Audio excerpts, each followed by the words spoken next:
సంతోషంతో వచ్చిన మీ అందరికీ దేవుడు మిమ్మల్ని మీ కుటుంబాన్ని దీవించి ఆశీర్వదించుగాక. నా ప్రియ దేవుని బిడ్డలారా, ఇంతవరకు పాటల ద్వారా, ప్రార్థన ద్వారా, కానుకల ద్వారా, చక్కటి సాక్ష్యం ద్వారా సోదరుడు రమేష్ గారి కుటుంబంలో దేవుడు గొప్ప మేలు చేస్తున్నారు. నిజమే, దేవుడు మన పట్ల చేసిన కార్యములను ఆయన సన్నిధానములో ఒప్పుకోవటము అది మనకు ఇంకా ఆశీర్వాదకరం. దేవుడు అక్కడి యొక్క కుటుంబాన్ని, పనిని, తన సతీమణిని, బిడ్డలను దేవుడు దీవించి ఆశీర్వదించనుగాక. ఆమేన్. మీరు ఆమేన్ అని చెప్తేనే అది జరుగుతుంది. దేవుడు మిమ్మల్ని ఆశీర్వదించనుగాక. ఇప్పుడు కూడా ఆమేన్ అని చెప్పాలి. హల్లెలూయా. నా ప్రియ దేవుని బిడ్డలారా, దైవ సేవకులు గత శిలువ ధ్యాన కూడికలకు మనము అయ్యగారు గుర్తు చేస్తున్నాం. ఫస్ట్ పరుచూరి సాక్సన్ అయ్యగారు చాలా ఓర్పు కలిగిన వ్యక్తి, చాలా మంచి వ్యక్తి. వ్యక్తిగతంగా నాకు ఆయనకి అంతగా పరిచయం లేదు, కానీ దాదాపు 2-3 సార్లు చూశాను. కానీ ఆయన కూర్చిన విషయాలు చాలా విన్నాను. మంచి దైవ సేవకుడు. మన బిడ్డలకు కూడా సతీష్ జాన్ సుందర్ గారు, సుందర్ మన యోగయ్య గారు కూడా అక్కడే వారు బైబిల్ కళాశాలలో తరబేతి పొందిన వారు.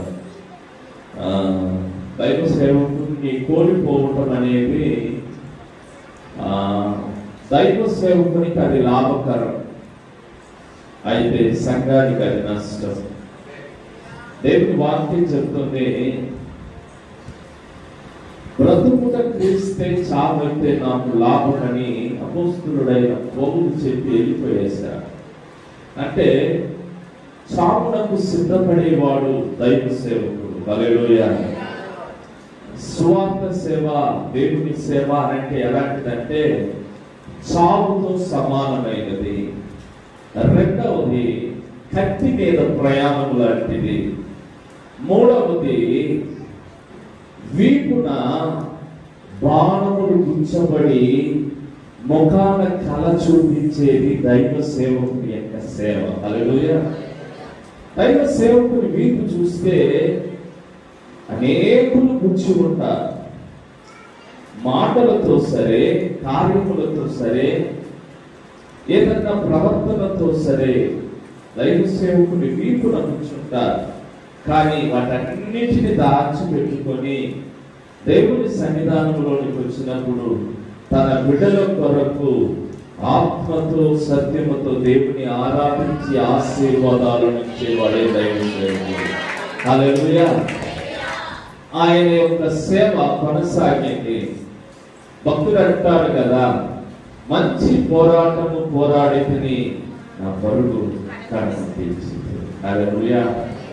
కాస్త బాధాకరంగా ఉంది, ఎందుకంటే వారి కుటుంబాన్ని అనుకుంటే బాధగా ఉంది. చిన్న బిడ్డలు, కుటుంబము, సేవకుడు ఉన్నంత వరకు ఆ కుటుంబం పోషింపబడుతుంది. కానీ నాకు తెలిసి చాలా మంది సేవకుల కుటుంబాన్ని ఆ యజమానుడు, దైవ సేవకుడు చనిపోయిన తర్వాత సంఘము కూడా పట్టించుకోరు, విశ్వాసులు కూడా పట్టించుకోరు. ఆ కుటుంబ పరిస్థితి ఏంటి అని ఎవరు పరిశీలించరు. అలాంటి వారిని పరామర్శించడమే క్రైస్తవ్య లక్షణం. అలాంటి వారిని ఆదరించడమే దేవుని యొక్క ఉద్దేశం కూడా. గత వారంలో మనం చెప్పుకున్నట్లు ప్రవక్త శిష్యులలో ఒకటి భార్య వచ్చి అంత అప్పు అయితే ఎవరు కూడా సహాయం చేయలేదు. ఆమె నేరుగా దైవ సేవకుని దగ్గరికే వచ్చింది. ఎట్లో ఎలీషా లాంటి భక్తుడు ఉన్నాడు కాబట్టి ఆమె పోషింపబడింది. కానీ ఈనాడు అలాంటి ఎలీషాలు చాలా తక్కువైపోయినారు. చాలా మంది విడవబడి వారి కుటుంబాలు చల్లాచెదురైపోయినాయి. నా ఆత్మీయ దైవ సేవకుడు కూడా పాస్టర్ మనోహర్ గారు, యోగయ్య గారికి తెలుసు. ఆయన దైవోపదేశాన్ని అందిస్తున్నప్పుడు యవనస్తులకు అనేకమైన ప్రోద్బలంతో ఉన్నాడు. కానీ ఆయన ఒక ట్రైన్ యాక్సిడెంట్ లో చనిపోయిన తర్వాత ఎంతగానో ఆందోళన చెందిన, ఏడ్చిన, ప్రలాపించిన, తదుపరి ఆ కుటుంబాన్ని ఎవరూ పట్టించుకోలేరు, ఎవరూ పోషించలేరు. కానీ దేవుడే ఆ కుటుంబాన్ని పోషించినాడు. ఇప్పుడు ఆ ఇంటిలో నుండి ఒక స్వార్థ సేవకుని దేవుడు లేపినాడు. నా ప్రియ దేవుని బిడ్డలారా, ఈ మాటలన్నీ ఎందుకు చెప్తున్నానంటే, పాస్టర్ శాంసన్ గారి కుటుంబాన్ని కూడా దేవుడు పోషించేటట్లు మనం ప్రార్థన చేద్దాం. వారి కుటుంబాన్ని దేవుడు ఆశీర్వదించునుగాక. ఆయన విడిచి వెళ్ళిపెట్టిపోయిన ఆ సంఘస్థులు ఎలాగో ఏడుస్తున్నారో తెలియదు, కానీ సంఘానికి చాలా లోటు. 2 సంఘాలు నడిపిస్తున్నారు. వారు ఎంతమంది గుండెలు బాదుకుని ఏడ్చుకున్నారు. వారందరికీ ఈ రాత్రి దేవుడు ఆదరణ దయచేయుగాక. వారందరి కొరకు ప్రార్థిద్దాం. విడిచిపెట్టి వెళ్ళిపోయిన సంఘము చదరిపోకుండానట్లు. కాపురి తొలగిపోతే మంద చెదిరిపోతుంది. ఈనాడు కాపురి లేని సంఘానికి దేవుడే కాపురిగా ఉండి ఆ సంఘాన్ని దీవించునుగాక. మరి ముఖ్యంగా వాక్యంలోకి వెళ్ళిపోదాం. దానికంటే ముందుగా ఒక చిన్న ఆరాధన పాట పాడుకొని కాస్త మీరు పైకి లేచి నిలబడి దేవుణ్ణి ఆరాధించుకుందామా? హల్లెలూయా. ఆయన మన పట్ల ఎన్నో కార్యాలు చేస్తున్నారు. ఆయన అంటున్నాడు, చూడుము నా అరచేతిలో నేను చెక్కి ఉన్నాను. ఆయన మనలను విడువడు, ఎడబాయడు. ఆయన కృపతో మనలను వర్ధిల్లింపచేస్తున్నారు. హల్లెలూయా.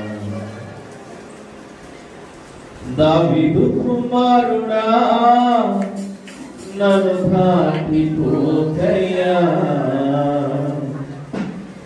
నజరేతువాడా నన్ను విడిచిపోకయ్యా,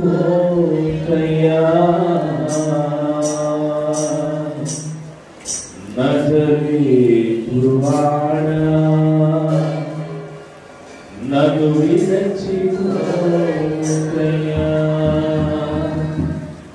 నీవు తప్ప నాకు లోకంలో ఎవరున్నారయ్యా, నీవు తప్ప నాకు ఎవరికి లేదయ్యా, నీవు తప్ప నాకు లోకంలో ఎవరున్నారయ్యా, నీవు తప్ప నాకు ఎవరికి లేదయ్యా.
ఉన్నారయ్యా, నీకు తప్పనాలు ఎవరికి లేదయ్యా, నీకు తప్పనాలు ఎవరున్నారయ్యా, నీకు తప్పనాలు ఎవరికి లేదయ్యా, అవి ఉన్నారయ్యా,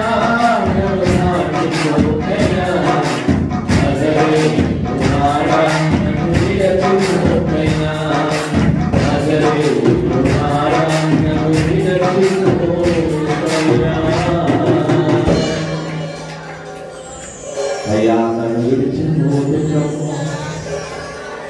నీవు లేకపోతే నేనేమైపోతాను అయ్యా, నా పక్షమున ఉన్న దేవుడు ప్రభువా, నీకు వందనాలని రెండు చేతులు ఎత్తి దేవునికి స్తోత్రాలు చెల్లిద్దాం. ప్రభువా నీకు వందనాలు. హల్లెలూయా.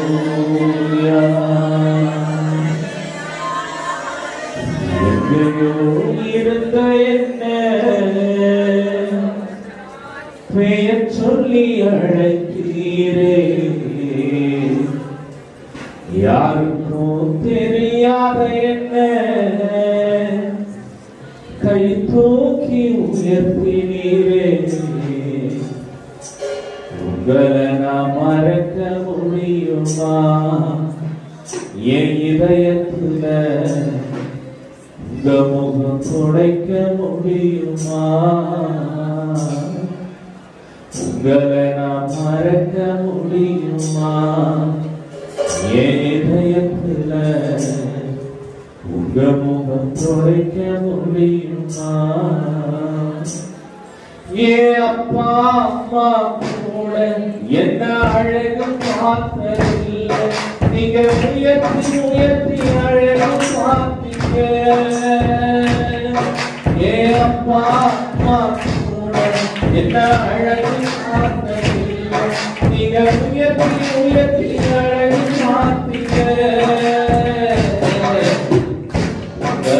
மறக்க முடியுமா, ஏன் இதயத்துல துடைக்க முடியுமா, மறக்க முடியுமா, ஏன் இதயத்துல துடைக்க முடியுமா. என் வாழ்க்கையெல்லாம் கசப்பு, அதை கசப்பு ஆன பழுத இந்த மாறாத நிஜ மதுரமாக்கி,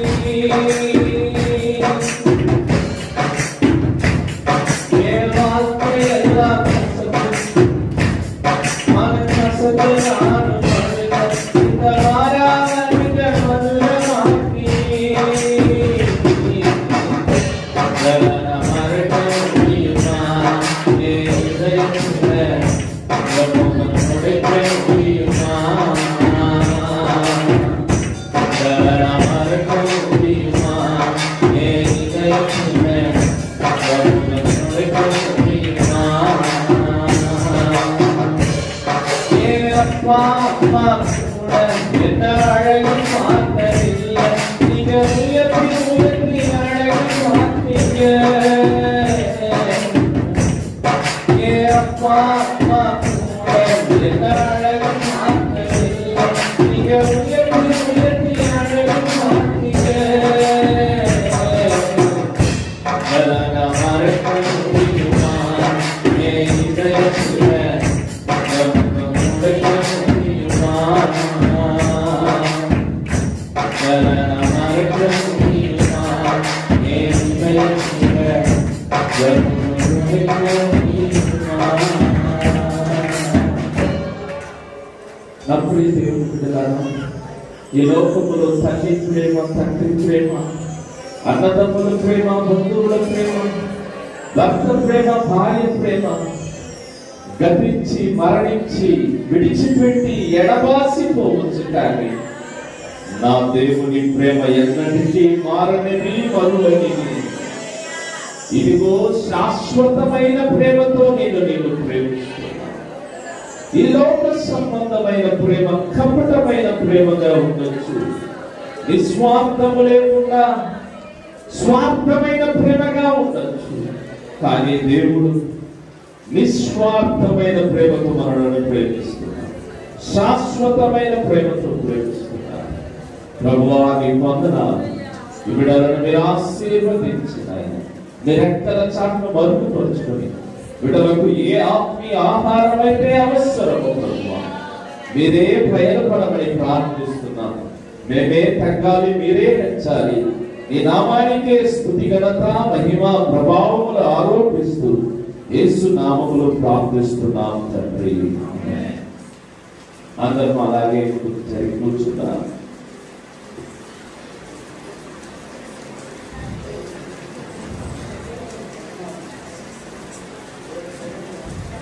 ప్రభునందు అత్యంత ప్రియమైన దేవుని సంగమా, ఈ యొక్క బుధవారపు బైబిల్ స్టడీకి మేము ప్రేమతో ఆహ్వానిస్తున్నాం.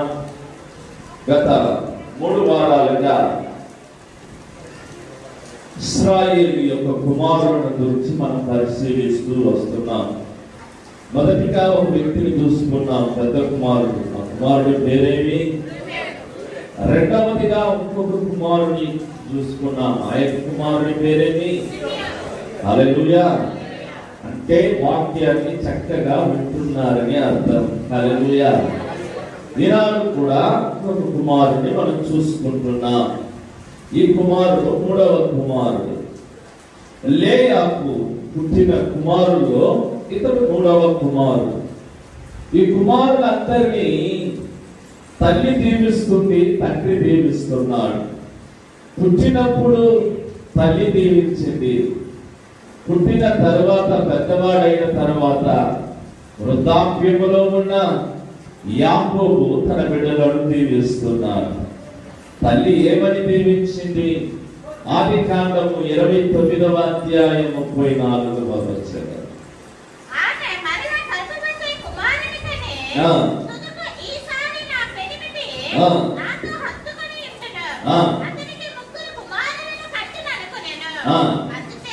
అందుచేత అతనికి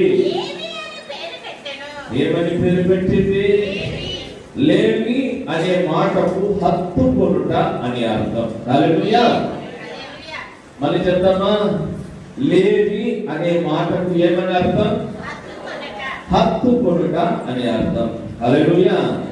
ఇప్పుడు తల్లి దీవించి ఈ రీతిగా ప్రార్థిస్తుంది, దేవుడు నాకు ఇచ్చిన ఆశీర్వాదములో ఈ 3వ కుమారుని కూడా కనినాడు కాబట్టి ఇక మీదట నా భర్త నన్ను హత్తుకుంటాడు, నా మీద ప్రేమ చూపిస్తాడు, నా భర్త ఇక నన్ను విడిచిపెట్టి పోడు అన్న నమ్మకంతో, అన్న విశ్వాసంతో తన బిడ్డకు ఏమని పేరు పెట్టింది? లేవి అని పేరు పెట్టింది. లేవి అనే మాటకు హత్తుకొనుట అని అర్థం. హల్లెలూయా. ఇలాంటి ఎంతమంది భర్తలు తన భార్యలను హత్తుకొని జీవిస్తున్నారు. హత్తుకొనుట అని అంటే ప్రేమను పంచుకొనుట. హత్తుకొనుట అని అంటే ఒకరిని గురించి ఒకరు తెలుసుకొనుట. దేవుని వాక్యం సెలవిస్తుంది, భార్య భర్తలు ఏక శరీరమై ఉన్నారు. ఏమై ఉన్నారు? ఏమై ఉన్నారు? భార్య భర్తలు ఏమై ఉన్నారు? మీరు గట్టిగా చెప్పటం లేదు. ఆయన వేరు నేను వేరు అనుకుంటున్నారా? హల్లెలూయా. భార్య భర్తలు ఏక శరీరమై ఉన్నారు.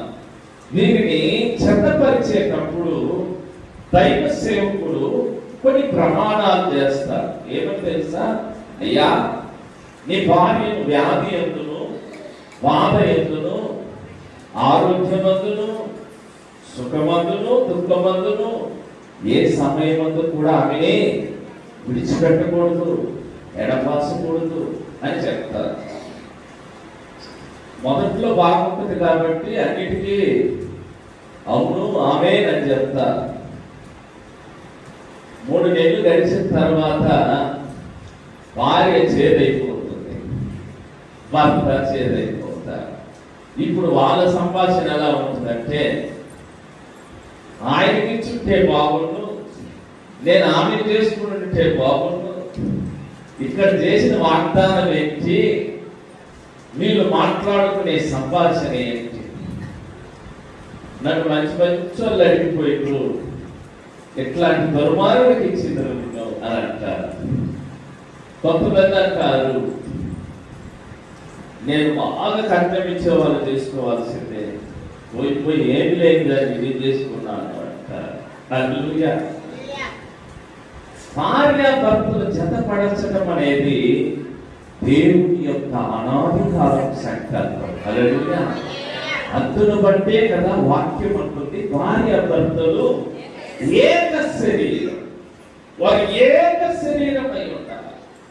ఇప్పుడు భార్యను భర్త హత్తుకోవాలి, వాగ్దానము కూడా అదే తెలియపరుస్తుంది.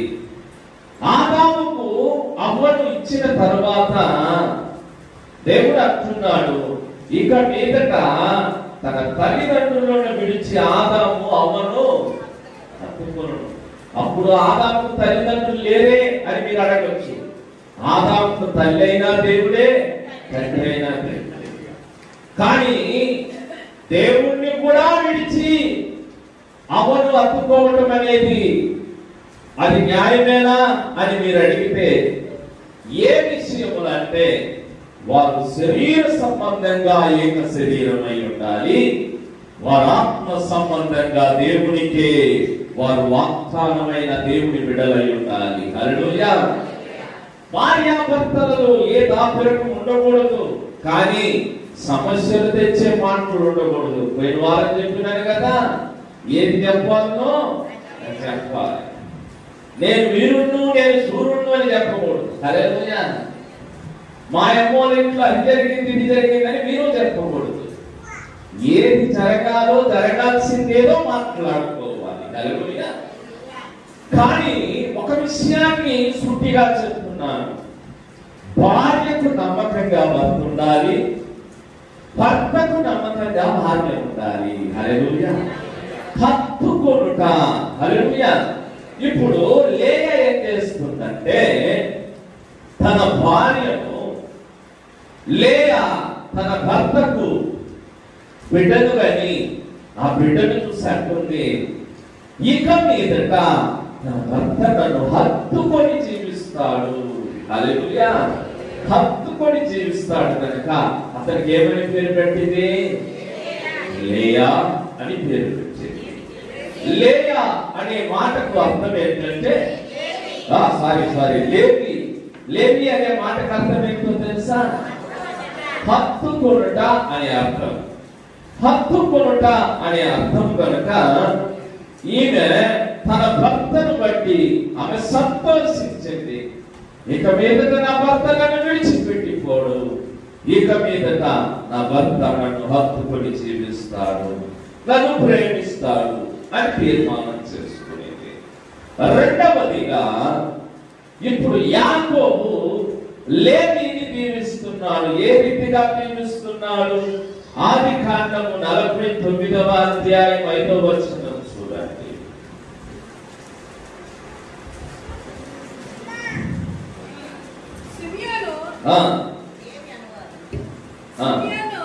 మైక్ చదువు తల్లి,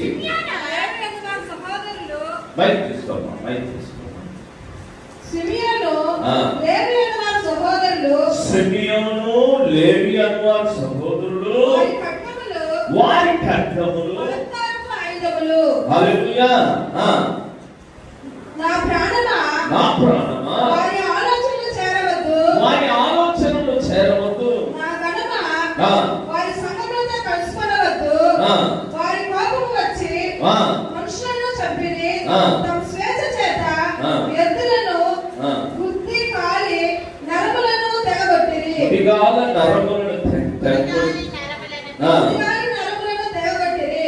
వారి కోసము వేంద్రమైనది, వారి ఉగ్రత కఠినమైనది. వారి కోపము వేంద్రమైనది, వారి యొక్క ఉగ్రత కఠినమైనది. వారి ఉగ్రత కఠినమైనది. అది శపింపబడును. హల్లెలూయా. ఇప్పుడు తండ్రి బిడ్డలు ఎదిగిన తర్వాత వారిని దీవిస్తున్నాడు. వృద్ధాప్యంలోకి వచ్చినాడు, ఐగుప్తులో ఉన్నాడు, ఇశ్రాయేలు కుమారులందరిని పిలిచి ఒక్కొక్కరిని దీవిస్తున్నాడు. దీవెనలు అందుకుంటున్న బిడ్డలలో లేవీని, సిమ్యోను మాత్రం ఏకగ్రతంగా ఆయన ఈ రీతిగా దీవిస్తున్నాడు. అది దీవెనగా కనపడలేదు కానీ అదేంటో శాపంగా కనపడుతుంది, అదేంటో ఒక వేదన పూరితంగా కనపడుతుంది. ఎందుకంటే మనం చూసుకున్నాము కదా, దీనా జీవితంలో చేసిన అన్యాయాన్ని బట్టి అక్కడ ఉన్న ప్రజలందరినీ వారు చంపివేసినారు.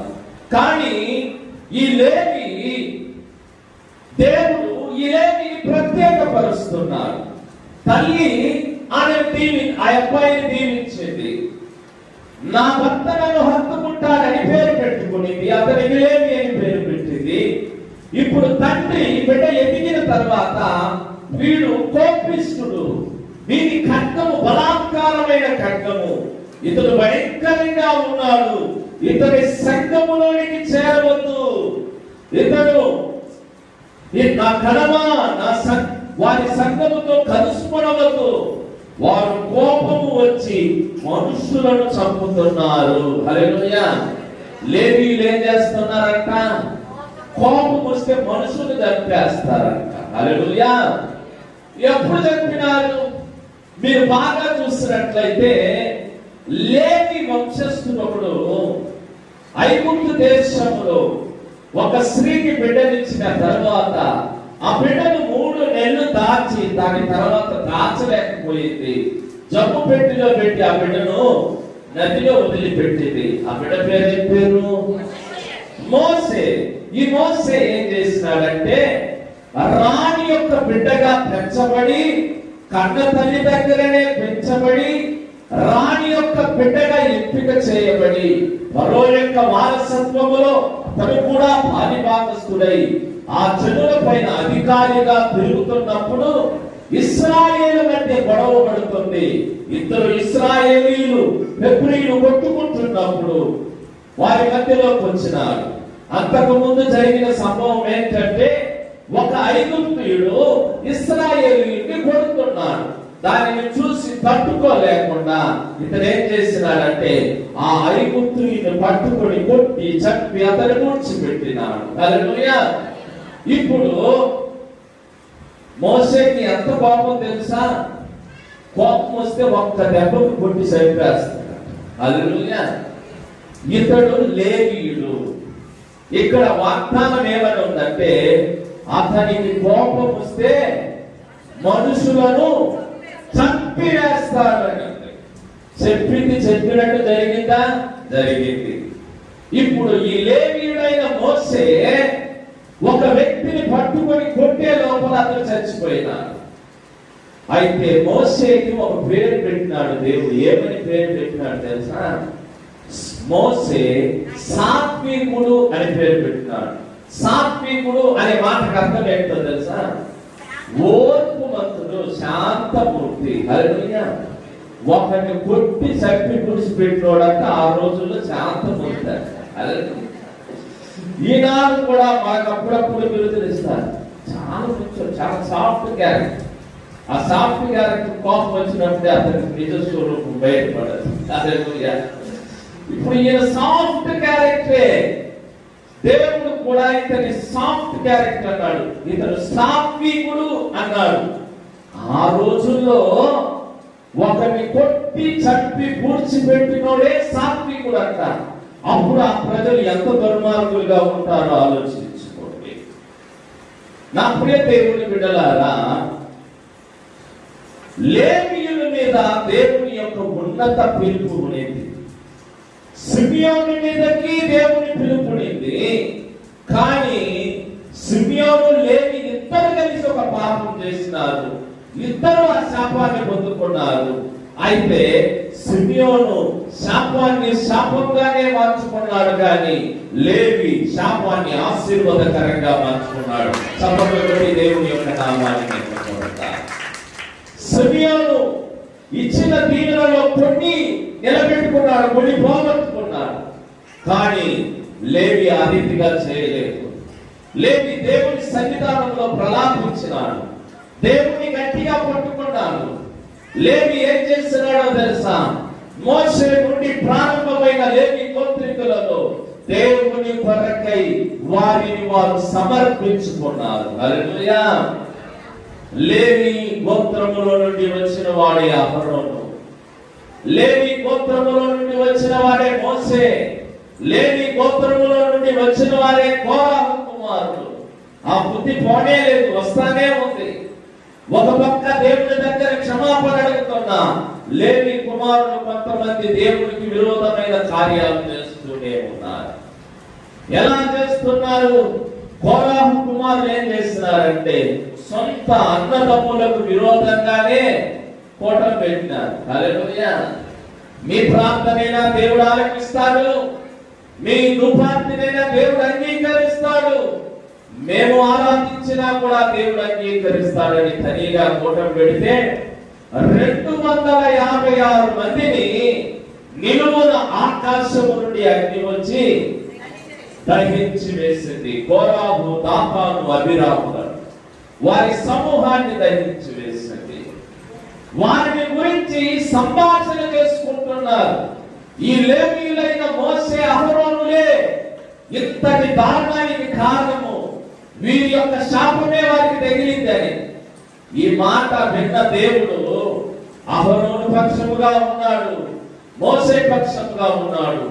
అప్పటికే ఉగ్రత బయలుదేరి దాదాపు 14,000 మంది ఆ ఉగ్రతకు ఒక్కరోజే చచ్చిపోయినారు. హల్లెలూయా. ఈ యొక్క ఉగ్రతను గ్రహించిన మోషే, అహరోనులు వెంటనే ప్రత్యక్షపు గుడారం దగ్గరికి వచ్చి ప్రార్థిస్తున్నారు, ఏడుస్తున్నారు. ధూపార్తిని తీసుకెళ్లి ఆ చనిపోయిన వారి మధ్యను, బతికిన వారి మధ్యను అహరోను నుండి ధూపార్తి వేస్తున్నప్పుడు దేవుని కోపము చల్లారి అప్పుడు వారు బ్రతికింపబడ్డారు. హల్లెలూయా. అయినా అప్పటికే 14,000 మంది చచ్చిపోయినారు. నా ప్రియ దేవుని బిడ్డలారా, ఈ లేవీయులను దేవుడు ఎందుకు ఎన్నుకున్నాడు? ఈ విషయాన్ని మనం గత వారంలో చూసుకున్నాం. ఇంతటి దారుణం జరిగిన తర్వాత అందరి పక్షమున 12 గోత్రాలకు 12 పెద్దలను ఎంచుకొని ఒక్కొక్కరికి ఒక్కొక్క కర్రను ఏర్పరిచి, మీ కర్రలన్నీ తీసుకొని దేవుని యొక్క ప్రత్యక్ష గుడారంలో విడదారి, ఎవరి కర్ర చిగురించి ఫలించి పండ్లు పూసి పువ్వులు పూసి పండ్లు కాయను వారే మన మధ్య యాజకులుగా ఉంటారని మోషే దేవుని యొక్క ఆజ్ఞ చొప్పున ఈ మాటలన్నీ తెలియపరిచి ఇశ్రాయేలు ప్రజలను పోగుపరిచి వారిలో 12 గోత్రపు వారిని ఎంపిక చేసుకొని వారి కర్రలన్నీ తీసుకొని ఆయన ఏం చేసినాడు? ప్రత్యక్ష గుడారంలో పెట్టినాడు. ఇప్పుడు యాజకత్వం ఎవరికి అని ఒకరిలో ఒకరు గొడవ పడుతున్నారు. ఒక్కరోజు ఆగంటరా బాబు, దేవుడు మీ యొక్క విషయాలను బయలుపరుస్తారని చూసినారు. రోజంతా అయిపోయింది. మరుసటి రోజు చూసినప్పుడు అహరోను యొక్క కర్ర చిగురించింది. చప్పట్లు కొట్టి దేవుని యొక్క నామం. అది చిగురించడమే కాదు, అది పువ్వులు పూసింది, అది కాయలు కాసింది. ఇప్పుడు చూడండి, మీ జీవితంలో కూడా మీరు దేవుని మందిరానికి వస్తున్నారు, మీరు దేవుని ఆలయానికి వస్తున్నారు. మనము కూడా చిగురించాలి, మనము కూడా పూత పూయాలి, మన జీవితంలో కూడా కాయలు కాయాలి, మనము పచ్చని ఒలివ చెట్టు వలె ఉండాలి. హల్లెలూయా. ఎంతమంది దేవుని సన్నిధానానికి వస్తున్నారు? నీ కుటుంబములో నీవు ఒక త్రోసివేయబడిన దానివై ఉండొచ్చు. నీ కుటుంబములో, నీ సమాజములో, నీ యొక్క ఉద్యోగ స్థలములలో నీవు ఒక త్రోసివేయబడిన పరిస్థితిలో ఉండొచ్చు. కానీ దేవుని మందిరంలోకి వచ్చినావు, నీవు ఏమైతే తీసుకొచ్చినావో ఆ పరిస్థితిని దేవుడు చిగురింపజేయగలిగిన దేవుడై ఉన్నాడు. నా ప్రియ దేవుని బిడ్డలారా, అహరోను కర్ర మాత్రమే చిగురించలేదు. ఈనాడు దేవుని మందిరమునకు వచ్చిన ప్రతి బిడ్డ యొక్క జీవితాన్ని దేవుడు చిగురింపజేస్తున్నాడు. హల్లెలూయా. నమ్ముతున్నారా? నీ జీవితంలో ఎన్ని కార్యాలు దేవుడు చేస్తున్నాడు. ఒకవేళ నీవు ఏ పని చేస్తున్నావు, ఆ పనిని బట్టి ఒక్కసారి ఆలోచించుకో. నీకు పని పెట్టుతో ఉందా? నీ పెన్ను చిగురించునుగాక. చప్పట్లు కొట్టి దేవుని యొక్క నామమున. ఇక్కడ చాలా మంది టాపీ మేస్త్రులు ఉన్నారు, మీ టాపీలు చిగురించునుగాక. చాలా మంది యజమానుల ఇంటిలో పనిచేస్తున్నారు స్త్రీలు, మీ యొక్క హస్తము చిగురించునుగాక, మీ కుటుంబాలు చిగురించునుగాక. చాలా మంది యవనస్తులు ల్యాప్టాప్ లో పనిచేస్తున్నారు, మీ ల్యాప్టాప్లు చిగురించునుగాక యేసు నామములో. చాలా మంది ఉద్యోగ పరిస్థితుల్లో ఏ పని చేస్తున్నా సరే మీ చేతిని దేవుడు చిగురింపజేయునుగాక. గట్టిగా చప్పట్లు కొట్టి దేవుని యొక్క నామాన్ని పొందుకు యేసు నామములో. నీ కైని ప్రయాసం దేవుడు చిగురిస్తాడు. రేపు మీ గురించి బాధపడుతున్నావేమో, రేపు మీ గురించి ఆలోచిస్తున్నావేమో, నా కుటుంబ పరిస్థితి ఏంటి అని బాధపడుతున్నావేమో, దేవుడు చెప్తున్నాడు, దేవుడు నిన్ను చిగురించబోతున్నాడు. ఎందుకో తెలుసా? నీ వెంకట నాటబడ్డావు తెలుసా? జీవము కలిగిన దేవుని మందిరములో. హల్లెలూయా. నీవు నాటబడిన స్థలం సామాన్యమైన స్థలం కాదు, అది సాధారణమైన స్థలం కాదు. అందరూ కట్టబడ్డారు, మోపుగా కట్టబడింది. కానీ ఒక కర్ర మాత్రం పైకి లేస్తూ వస్తుంది, ఎదుగుతూ వస్తుంది. పువ్వులు వస్తున్నాయి, పట్లు వస్తున్నాయి, ఆకులు చిగురిస్తుంది.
రేపు అనే విషయాన్ని గురించి చాలా మంది ఇక్కడ భయపడుతున్నారు. వారిని బట్టి నేను చెప్తున్నాను, ఒక విషయాన్ని మీరు గమనించండి. నా బిడ్డ పరిస్థితి ఏంటి అని కొంతమంది ఆలోచిస్తున్నారు. రేపే జరిగిపోతుంది అని ఆలోచిస్తున్నారు. రేపటి దినాన్ని గురించి, నా శరీరంలో వ్యాధులు ఎక్కువైపోతున్నాయే అని భయపడుతున్నారు. కొంతమంది నా అప్పులు ఎక్కువైపోతున్నాయి అని భయపడుతున్నారు. కానీ రేపు అనే దగ్గరికి భయాన్ని పెట్టద్దు. రేపు అనే దగ్గర భయాన్ని పెట్టకుండా అక్కడ యేసయ్యను పెట్టుకుని దేవుని ఆశీర్వదించనా?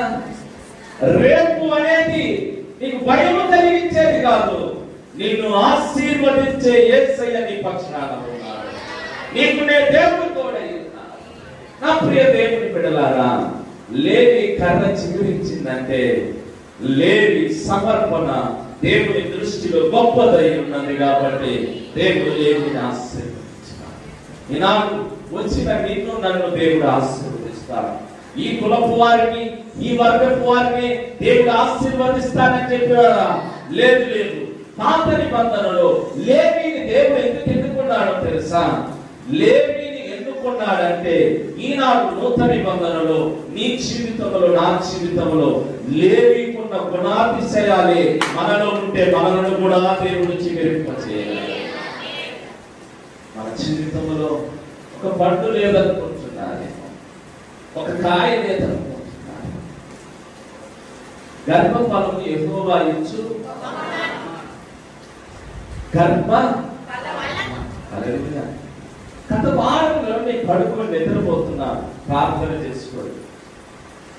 ఒక పెద్ద తోట, ఆ తోటలోనికి వెళ్ళాను. అమ్మా నిజంగా కాదు, దర్శనం. హల్లెలూయా.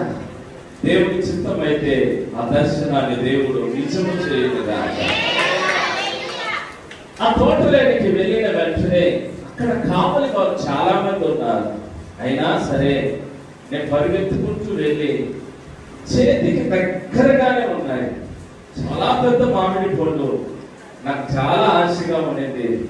అది గిల్లుకొని పరిగెత్తుకుంటూ కావలి వారికి తెలియకుండా నా కబోర్డు తెరిచి అక్కడ పెట్టబోతున్నాను.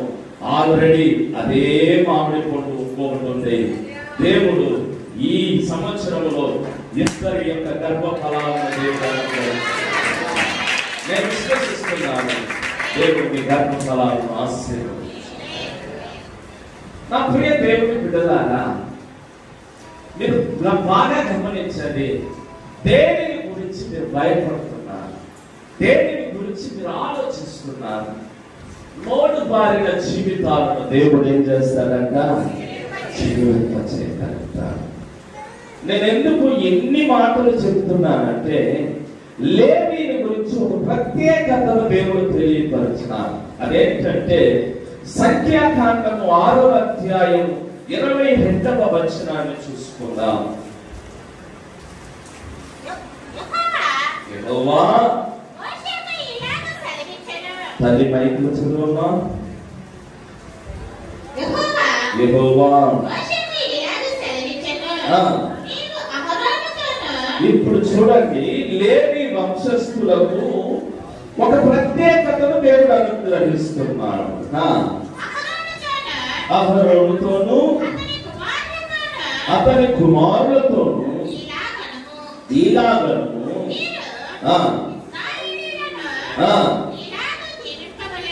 ఏలాగు దీవింపాలంట? ఇశ్రాయేలీయులను దీవించడానికి లేవి గోత్రాన్ని దేవుడు ఎన్నుకున్నాడంట. హల్లెలూయా. అర్థమవుతుందా? ఇశ్రాయేలీయులను దీవించడానికి లేవి గోత్రములను ఇప్పుడు మిమ్మల్ని దీవించడానికి డేవిడ్ రాజు పాస్టర్ గారిని దేవుడు ప్రార్థన అయిన వెంటనే ఇక్కడికి వచ్చి నిలబడతారు. నోరు తెరిచి చెప్పలేదు. హల్లెలూయా. మిమ్మల్ని దీవించడానికి దైవ సేవకుడిని నియమించిన. హల్లెలూయా. దోమలు పోయే వాళ్ళు దీవిస్తే అది దీవెనగా ఉండదు. హల్లెలూయా.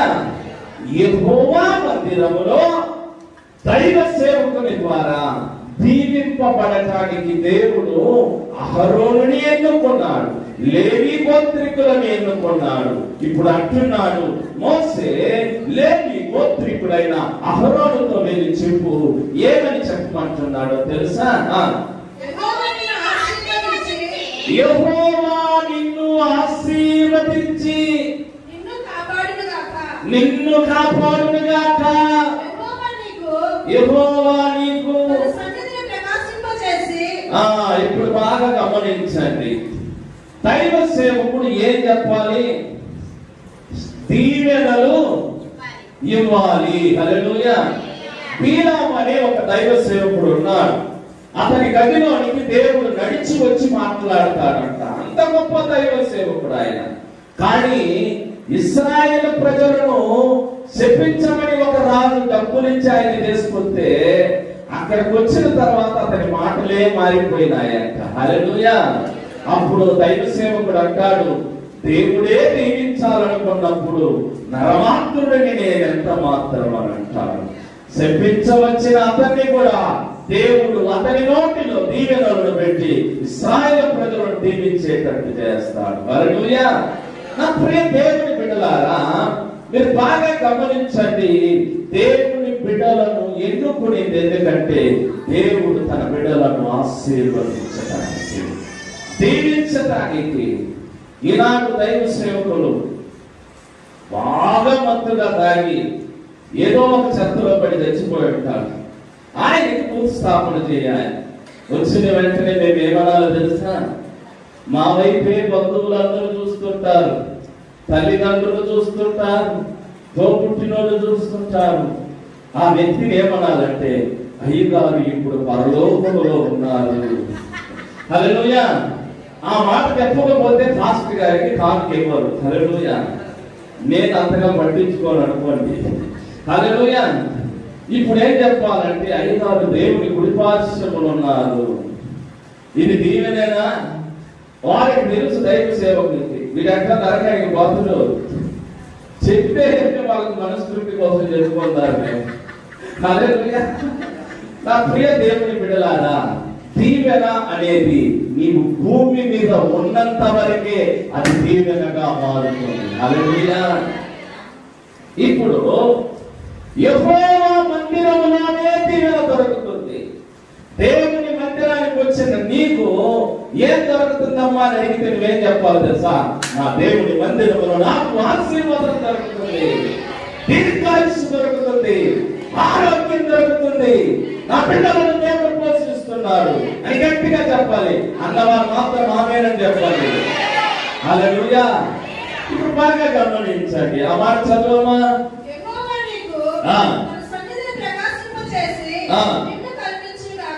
నిన్ను కరుణించుగాక యెహోవా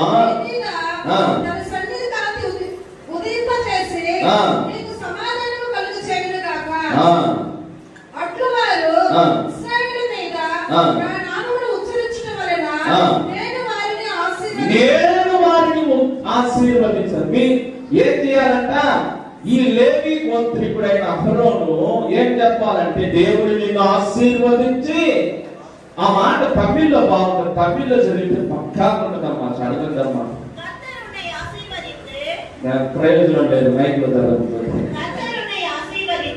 கர்த்தர் உன்னை ஆசீர்வதித்து కాక, ఈ మాట బాగా చెప్పండి, అందరూ నా వైపు చూడండి. కర్తర్ ఉన్నై ఆశీర్వదిస్తే కాక. కడవర్ అంటే ఏంటి? తెలుగులో అంతగా బాగలేదు. ఇచ్చిన ఆశీర్వాదాన్ని కూడా దేవుడు కాపాడుతుంటారు. చెప్పబడి దేవుడు ఈనాడు కొంతమంది ఇచ్చిన ఆశీర్వాదాన్ని పోగొట్టుకుంటున్నారు. ఇప్పుడు దైవ సేవకుడు ఏమని దీవిస్తున్నాడంటే, கர்த்தர் உன்னை ஆசீர்வதித்து அந்த ஆசீர்வாதத்தை பிசாசானவன் எடுத்துக்கொள்ளாதபடிக்கு அந்த ஆசீர்வாதத்தை கர்த்தர் காக்க கடவர். హల్లెలూయా. అని దైవ సేవకుడు ప్రార్థన చేస్తారంట, ఆశీర్వదిస్తారంట. దేవుడే అహరోనుకు లేవి గోత్రికులకు ఇచ్చిన ధన్యత ఏంటంటే, తన సంఘములోనికి వచ్చిన వారిని, వారి పనులన్నిటిని తీసుకొని వారిని ఆశీర్వదించాలి. వారిని ఏమని ఆశీర్వదించాలి? వారి బాధలో ఉన్నప్పుడు, వారి వేదనలో ఉన్నప్పుడు, వారి సమస్యలో ఉన్నప్పుడు, వారి ఇబ్బందులో ఉన్నప్పుడు కర్తర్ ఉన్నై ఆశీర్వదించి ఉన్నై కాక కడవర్. హల్లెలూయా. ఈనాడు కొంతమంది దైవ సేవకులు విమర్శనగా విశ్వాసులను గాయపరుస్తున్నారు. బాధతో వచ్చిన వారు, వేదనతో వచ్చిన వారు, ఇబ్బందుల్లో వచ్చిన వారు, కన్నీటితో వచ్చిన వారు, సమస్యలతో వచ్చిన వారికి ఇది ఎలాంటి స్థలమో తెలుసా? వారి శాపాన్ని ఆశీర్వాదకరంగా మార్చే స్థలం ఇది. వారి యొక్క నిందను మార్చగలిగిన దేవుని మందిరం ఇది. ఆ మందిరంలోకి వచ్చినప్పుడు లేవి గోత్రికుడు దైవ సేవకుడు ఏదైతే ఆశీర్వదించి ప్రార్థిస్తాడో దానిని నేను జరిగించేదను అని అంటున్నాడు. హల్లెలూయా. ప్రార్థించేది మాత్రమే దైవ సేవకుని వంతు, కానీ ప్రార్థన నెరవేర్చేది దేవుని వంతు. హల్లెలూయా. నా ప్రియ దేవుని బిడ్డలారా, లేవి గోత్రికులకు దేవుడిచ్చిన ధన్యత. లేవిని దేవుడు ఎందుకు ఎన్నుకున్నాడంటే, నా బిడ్డలను ఆశీర్వదించడానికి వారిని నేను ఎన్నుకున్నాను. వారు ఏదైతే ప్రార్థన చేస్తారో ఆ ప్రార్థన వారి జీవితంలో జరుగుగాక. చాలా మంది నాకు ఫోన్ చేసి చెప్తారు, అయ్యా ఆ సమస్య, ఈ సమస్య, ఏ సమస్య చెప్తారు. కానీ ఒక్కొక్క సమయంలో నాకు జ్ఞాపకం ఉంటుంది, ఒక్కొక్క సమయంలో నేను జ్ఞాపకం చేసుకోలేని పరిస్థితిలో ఉంటాను. అప్పుడు నేను దేవుడు అడుగుతాను, ప్రభువా ఆ బిడ్డ ప్రార్థన ఎందుకు చెప్పింది, ఆ బిడ్డను చూసినప్పుడు నాకు జ్ఞాపకం వస్తుంది, ప్రభువా ఆ బిడ్డ కొరకు నేను ప్రార్థన చేయలేకపోతే అని నా మనస్సులో నేను సంతాపపడినప్పుడు దేవుడు అంటాడు, నా బిడ్డ నీతో చెప్పినప్పుడే ఆ కార్యాన్ని నేను మొదలు పెట్టినాను. మీరు నా దగ్గర చెప్తేనే దేవుడు మీ జీవితంలో కొన్ని ఆశ్చర్య కార్యాలు చేస్తాడు. నేను అనుకుంటాను, లేవి గోత్రికుడిని దేవుడు ఎందుకు ఎన్నుకున్నాడంటే తన బిడ్డలను ఆశీర్వదించి. నాడు నా ప్రియ దేవుని బిడ్డలారా, దేవుని మందిరంలో కూర్చిన నీ జీవితంలో కూడా దేవుడు ఒక ఆశీర్వాదాన్ని దాచి ఉన్నాడు. నీవు నిందతో వచ్చినావేమో, నీవు విరిగిన హృదయంతో వచ్చినావేమో, అవమానంతో వచ్చినావేమో, కొన్ని ఇబ్బందులతో వచ్చినావేమో, ఎవరితో చెప్పుకోలేని సమస్యలతో వచ్చినావేమో, నీ కర్ర చిగురించబోతుంది. నిన్ను దేవుడు ఆశీర్వదించబోతున్నాడు. దేవుడి మాటలను దీవించి ఆశీర్వదించగా పైకి లేచి నిలబడదాం.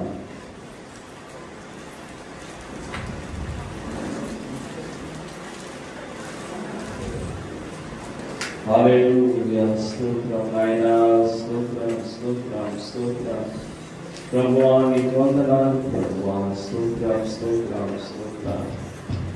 దేవాది దేవా నీకు వందనాలు. స్తోత్రం స్తోత్రం. హల్లెలూయా. యేసయ్యా నీకు వందనాలు. చెప్పిన వాక్యము నా కొరకే, నా జీవితం ఆశీర్వాదకరంగా మారడానికే దేవుడి ఈ రాత్రి కాల సమయమందు ఇంతటి భారీ వర్షములో కూడా నన్ను ఎందుకు నడిపించినాడంటే నా కర్రను చిగురింపజేయడానికి. దైవ సేవకుని ద్వారా దేవుడు నన్ను ఆశీర్వదించడానికి మొదలు పెట్టి ఉన్నాడు. ఇంకా మీదట నా జీవితంలో ఆనందమే, ఆశీర్వాదమే. ఎన్ని ఇబ్బందులు వచ్చినా, ఎన్ని సమస్యలు వచ్చినా, ఎన్ని అవమానాలు వచ్చినా వాటి నుండి దేవుడు నన్ను ప్రార్థిస్తాడు. మహోన్నతుడా నీ కృపలో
సన్నిధానానికి వచ్చి వారి కుటుంబాలను చేతికి అప్పచెప్తున్నారు. ఎంతో మంది కర్రలు ఎండిపోయి ఉన్నాయి, ఎంతో మంది కర్రలు ప్రభువా బలహీనమై ఉన్నాయి. అయినా నీ సన్నిధానానికి వెతుక్కుంటూ వచ్చిన ఈ కర్రలన్నీ యేసు నామములో చిగురింపబడునుగా, ఫలించునుగా, కాయముగా, పూత పూయనుగా. బిడ్డలకు నీతిమంతుడు ఖర్జూరపు వృక్షం వలె మువ్వలే. బిడ్డలను మీరు ఆశీర్వదించండి. దైవ సేవకునిగా మీరు నిలబెట్టింది ఎందుకంటే అయ్యా, దైవ సేవకుని నోటి గుండా వచ్చిన ప్రతి మాటను మీరు నెరవేర్చడానికి బిడ్డల జీవితంలో అలాంటి ఆశీర్వాదాన్ని దయచేసి అయ్యా, వీరిని మీరు కుటుంబాన్ని, కై ప్రయాసం, ఆర్థిక వనరులను, కుటుంబాన్ని, బిడ్డలను, ఆయుష్, ఆరోగ్యాన్ని దయచేసి యేసు నామములో ప్రార్థిస్తున్నాను తండ్రి. ఆ ప్రాణమాయుడు వారిని సన్నిధించు, ఆ అంతరంగ సమస్తమైన స్నాను సన్నిధించు, ఆ ప్రాణమాయుడు వారిని సన్నిధించు. ఆయన చేసిన కారణం మన తండ్రి యొక్క ప్రేమయు, కుమారుని యొక్క కృపయు, పరిశుద్ధాత్మ యొక్క అన్యోన్య సహవాసం ఇక్కడ చేరిన ప్రతి బిడ్డ మీదను, మన గ్రామం మీదను, సకల బిడ్డల మీదను దేవుడు చిగురింప చేయగలిగిన కుటుంబము ఆశీర్వదింపబడును గాక.